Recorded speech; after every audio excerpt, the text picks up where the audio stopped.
ఈరోజు పత్తిపాడు నియోజకవర్గ ఇన్ఛార్జి పెద్దలు రామాంజనేయులు గారి మీద వైసీపీ రౌడీ మూకలు దాడి చేయడాన్ని మేము తీవ్రంగా ఖండిస్తా ఉన్నాం. జగన్మోహన్ రెడ్డి అధికారంలో ఉన్నంతసేపు రాష్ట్రంలో ఉన్నటువంటి అధికారుల్ని పోలీసుల్ని అడ్డం పెట్టుకుని ప్రజల మీద ప్రజలకు సంబంధించినటువంటి ఆస్తుల మీద నిరంతరం దాడులు కొనసాగించడం సర్వసాధారణమైపోయింది. ఎన్నికల కోడ్ వచ్చిన తర్వాత కూడా వాలంటీర్లతోటి జగన్మోహన్ రెడ్డి లేకపోతే వాళ్ళకి సంబంధించినటువంటి నాయకులు ఇన్ఛార్జీలు వాళ్ళ పనులు చేయించుకోవడం అనేది ఖచ్చితంగా ఎన్నికల కమిషన్ తప్పుపడతా ఉంది. ఎన్నికల విధుల్లోకి వాలంటీర్లు ఎవరిని కూడా తీసుకురావద్దని చెప్పి చాలా స్పష్టంగా చెప్పింది. అదే క్రమంలో కోర్టు కూడా ఎన్నికల విధుల్లో ఎక్కడైనా వాలంటీర్ల జోక్యం గనక ఉంటే అది ఖచ్చితంగా నేరం అవుతుంది, క్రిమినల్ కేసులు కూడా పెట్టండి అని చెప్పి చెప్పడం జరిగింది.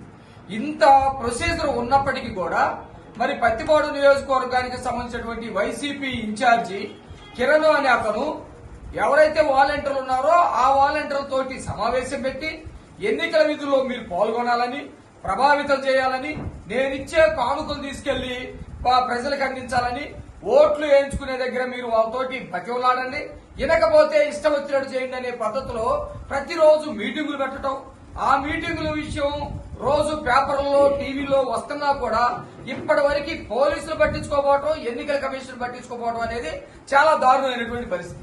అది తెలిసిన తర్వాత ఫోటోలు తీసుకోవడానికి మా కార్యకర్తలు అయితే ఆ కార్యకర్తల మీద దాడి చేస్తారు. కార్యకర్తల మీద, తెలుగుదేశం కార్యకర్తల మీద దాడి జరుగుతుంది అని చెప్పి తెలిసి ఇన్ఛార్జ్ గా ఉన్నటువంటి నాయకుడు పరామర్శించడం కోసం తెలుగుదేశం పార్టీ నాయకుల దగ్గరికి వెళ్తే ఇన్ఛార్జ్ మీద దాడి చేస్తారు. ఏమనుకుంటున్నారు మీరు? ఈ రాష్ట్రంలో ఏ పార్టీ ఉండకూడదా?